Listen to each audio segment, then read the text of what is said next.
It started as a smudge on the horizon. Out on the Great Plains, you learned to watch the sky. You could read it like a clock, like a map, like a warning. Clouds meant rain, and rain meant survival. But this wasn't a cloud.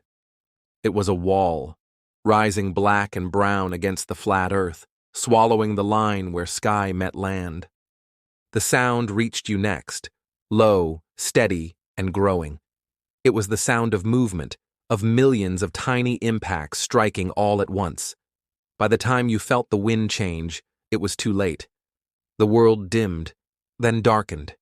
The air itself became earth. You pulled a damp cloth over your mouth, shut the windows, stuffed rags under the door, but the dust came anyway. It sifted through cracks in the wood, through the keyhole, through the seams of the walls. It covered your plates in the cupboard. It gritted between your teeth when you spoke.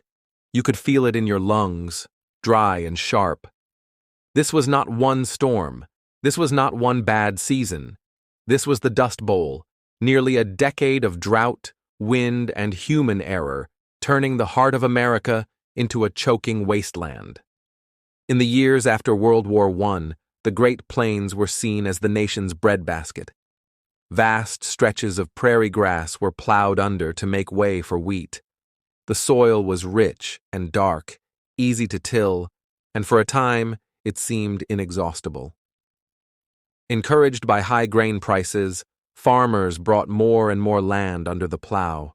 New tractors and mechanized harvesters replaced horse teams, allowing thousands of acres to be turned over in a single season.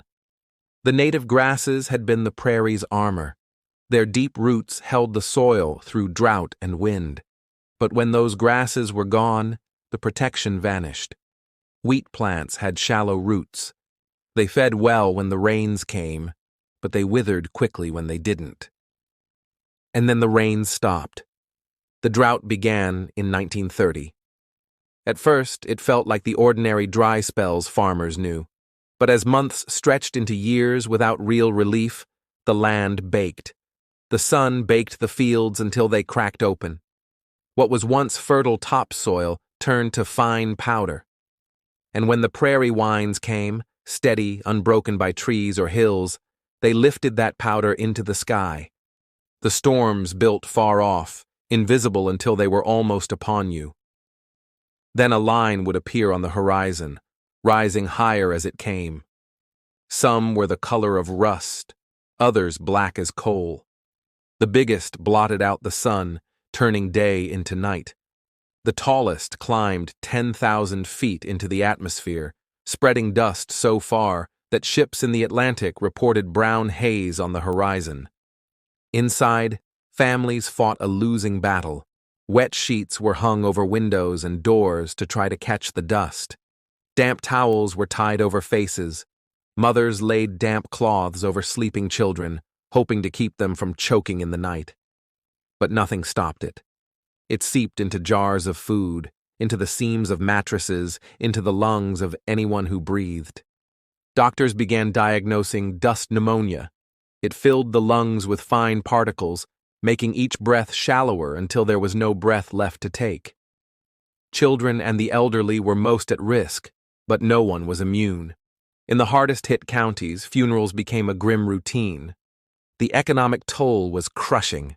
The Great Depression had already driven down crop prices. Now, with crops failing outright, there was nothing to sell. Banks foreclosed on farms. Families auctioned off their possessions for pennies, sometimes buying them back from neighbors in a show of solidarity. Others loaded what they could onto battered cars and wagons, heading west in search of work. California became the destination of hope. But for many, the reality was migrant camps, makeshift tents in irrigation ditches, and picking crops for meager wages under the suspicious eyes of locals. They were called Okies, whether they came from Oklahoma or not, and they were blamed for stealing jobs. Some stayed on the plains and endured. They learned to read the sky, to prepare for the storms. But the storms kept coming. April 14th, 1935, Black Sunday. The morning dawned clear in the Oklahoma Panhandle. People opened windows to let in the spring air. Farmers went out to check their fields. Children played in the yard. Then, in the early afternoon, the sky began to change.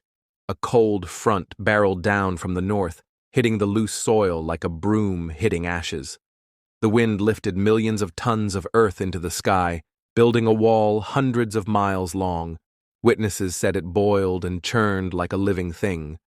The temperature dropped nearly 40 degrees in minutes.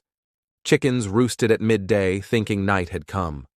Drivers pulled their cars to the side of the road, unable to see past their own headlights. People crawled home on hands and knees, feeling their way along fence lines in the darkness. Inside, lamps glowed like faint halos, barely piercing the brown air.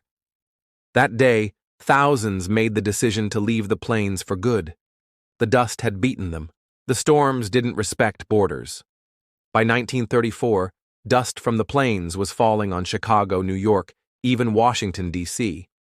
On some days, the Statue of Liberty stood in a haze-tinted brown by soil from Kansas. Ships at sea swept a layer of grit from their decks. The heartland's soil was literally blowing away. The federal government responded with the creation of the Soil Conservation Service. Experts taught contour plowing, cutting furrows across slopes to slow water runoff, and strip cropping, alternating planted rows with fallow ground to hold soil in place. Windbreaks of trees were planted in long lines, shelter belts to disrupt the wind's sweep. Farmers were encouraged to rotate crops and let fields rest to recover their nutrients. In some places, the government bought up land that could no longer support farming and reseeded it with native grasses. It was an acknowledgement that the prairie's original defenses had worked for centuries and needed to be restored. Slowly, these measures helped. And then, in 1939 and 1940, the rains returned. The grass grew back. Wheat fields rippled in the wind again. But the scars remained, on the land, in the lungs of those who had breathed the dust, in the memories of those who had lived under a sky that could turn to night in the middle of the day. For the survivors, the Dust Bowl was more than a natural disaster. It was proof of how human choices could make nature's blows far worse. Plowing too much, planting without thought for the land's limits, chasing short-term profit at the expense of long-term stability, all had set the stage for disaster. The drought had only lit the match. Today, the Great Plains are still America's breadbasket, but the lessons of the 1930s remain etched into farming practices. When the wind picks up and the horizon darkens, some old-timers still pause and watch, remembering the decade when the ground itself rose into the air and blotted out the sun. The Dust Bowl was not just a tragedy of weather. It was a warning, and it is one we would do well never to forget. Thank you for listening to Road to Ruins. Subscribe for more true stories where systems fail and people pay the price.